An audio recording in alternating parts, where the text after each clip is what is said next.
জ্যোতিবাবু বিলেত ফেরত ব্যারিস্টার ছিলেন, বিলেত ফেরত। যে সময় সারা দেশের হয়তো 1% লোকও তারা ইউনিভার্সিটি অবধি পড়তে পারতেন না, সেই সময় জ্যোতিবাবু বিলেত থেকে অ্যাডভোকেট হয়ে এসেছিলেন, বিলেত থেকে ব্যারিস্টারি পড়ে এসেছিলেন। তারপরে ব্যারিস্টারি করেননি, লাখ টাকা কোটি টাকার মালিক হতে পারতেন, করেননি।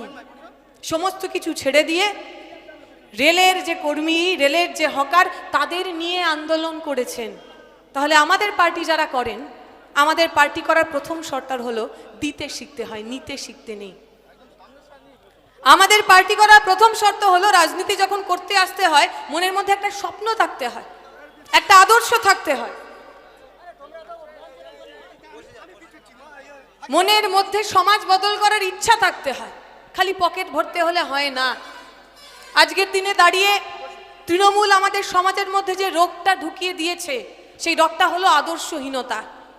আজকে এই পার্টি, কালকে না পোষালে ওই পার্টি, পরশুদিন না পোষালে আরেকটা পার্টি। যতক্ষণ না পর্যন্ত আমার পকেটে টাকা ভরছে, যতক্ষণ না পর্যন্ত আমি ফুলে ফেপে উঠছি, আমার নীতি আদর্শের ব্যাপার থাকবে না।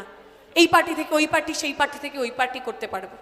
আমাদের এইখানে যারা দাঁড়িয়ে রয়েছেন, আমাদের প্রাথমিক দায়িত্ব এই মুহূর্তে 15 বছর ধরে তৃণমূলের সরকার আমাদের মধ্যে যে নীতিহীনতার বীজ বুনে দিয়েছে, তার বিরুদ্ধে আদর্শের কথা বলা, তার বিরুদ্ধে গরিব মেহনতি মানুষের কথা বলা, এটা বোঝানো।